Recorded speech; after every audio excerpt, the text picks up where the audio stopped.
everyone. All right, so as promised, here is a video with this foam roller. Some notes before I start showing you some of my favorite exercises or stretches or positions or poses is to just remember to play around with it and just kind of climb on it and find pressure points, find anything that feels good or feels like your body needs. There's no necessarily right or wrong answer.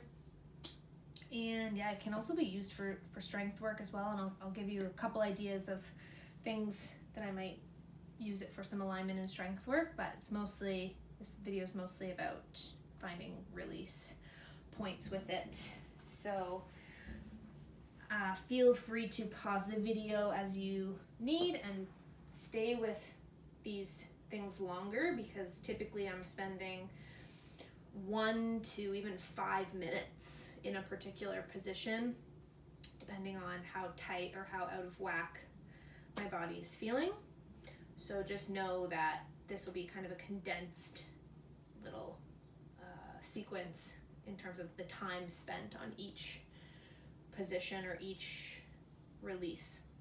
So your typical quad release first.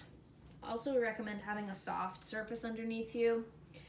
And I'm just going to support myself with my arms, and I'm just going to roll along the tops of the quads, which is already a lot of pressure through both legs. But if I want to increase that, I can kind of shift and have just all my weight into one leg and get kind of on the side, right? The quads have many different heads and fibers, so try to concentrate on the area that you need.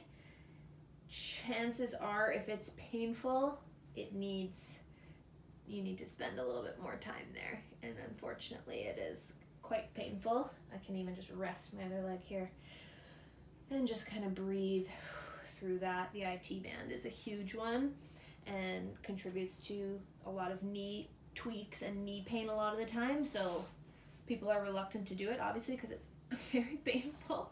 But your IT band runs sort of along the side of your quad, along the side of your leg, and often is way too tight. So I'm doing my IT band now. As you can see, I'm kind of perched almost in like a side plank.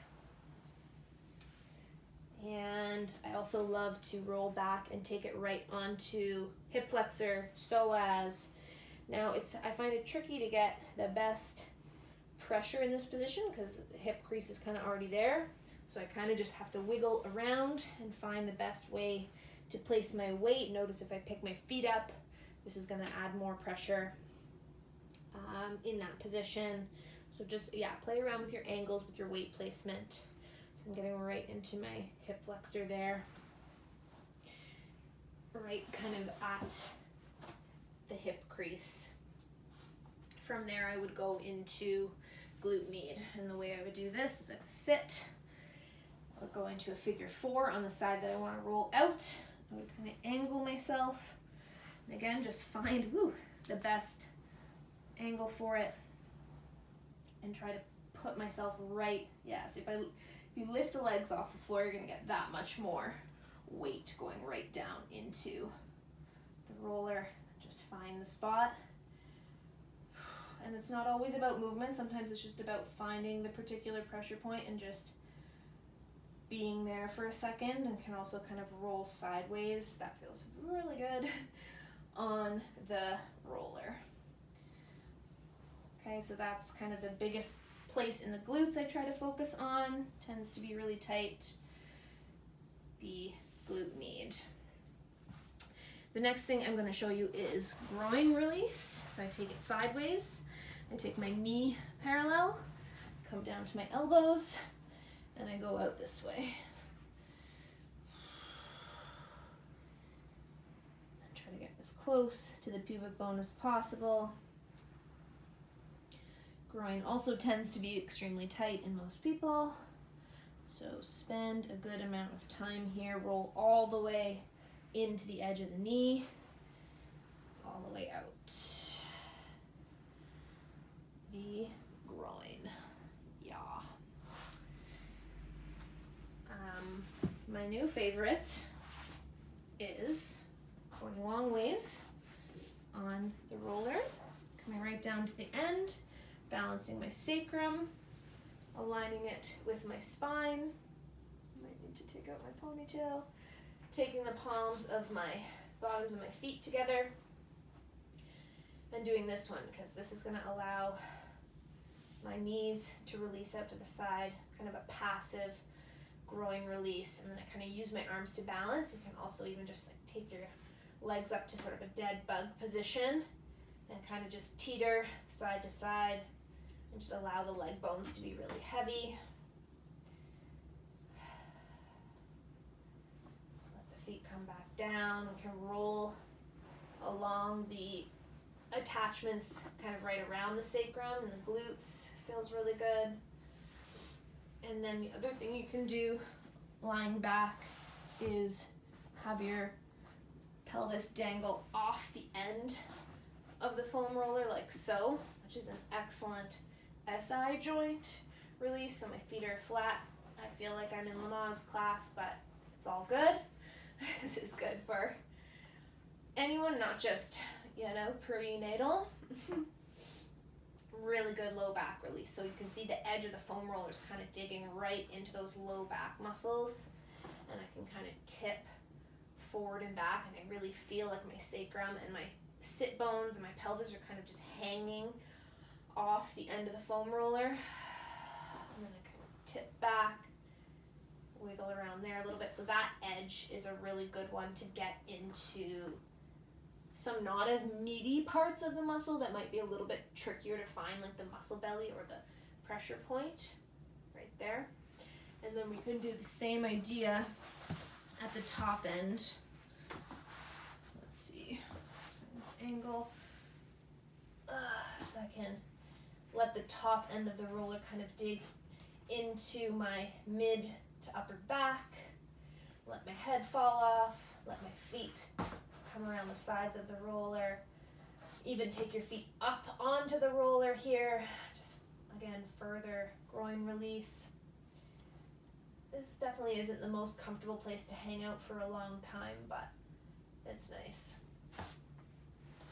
Similar to that, go regular sideways, kind of on the back, and just mid-back, hips on the floor, head falling back, just right here to open the shoulders. So you can see the rib cage is elevated. Relax the jaw here, let the head tip back, right? So often, like throughout our days, we're crunched forward. So we want to, as much as possible, actively combat that. And this is a great way to do that, just a passive release. Elbows are heavy, head is heavy. Let the ribs flare out. And then even from here, I start to roll.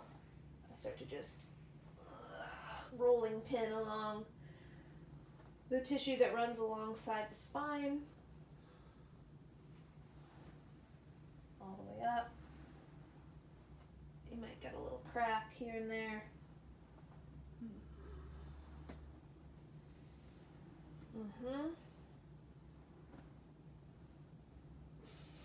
I can kind of use the roller and use my feet, and then just let my hips kind of hang.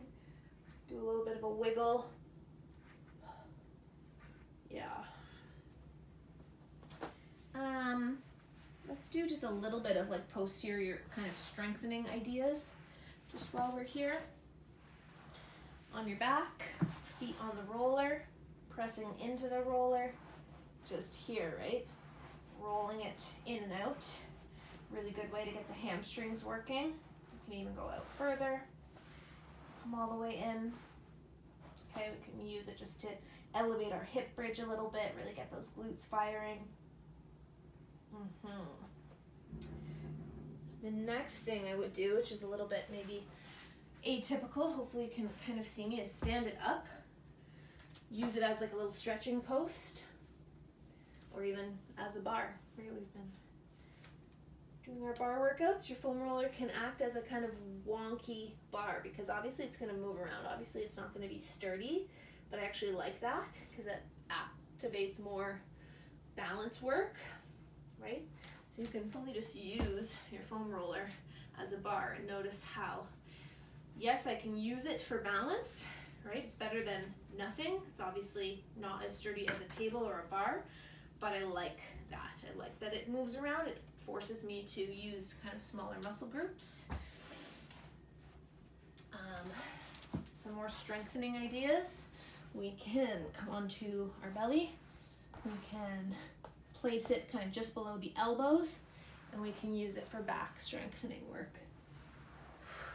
Here, just pressing hard down into the roller, using your back, and then you're also going to really feel your lats, triceps, forearms. Really good. I'm already feeling that arm burn with that one. Again, more Pilates style. I'm gonna lie on it once again, and we can do some stability work. So, take my fingertips to the floor, take my toes pointing on the floor, and already you'll feel just those little balance points. You'll feel a wobble. So this is already asking of little small stabilizers deep within the pelvis to work. Okay, from here I can come up to tabletop, and again you can see how my pelvis is kind of wiggling and jiggling. This is all strengthening. This is all strengthening from more of a stabilizer perspective. I can do toe taps from here. I can try to take one hand off the floor, take that toe down, and then we kind of have this half of the body working. I'm already feeling abs here, so play around in this position. Ooh, how could I forget this while I'm here? Tucking this underneath, like so, and like so. It's sort of an assisted, reclined quad stretch. Excellent hip flexor opener, quad opener. Feels amazing.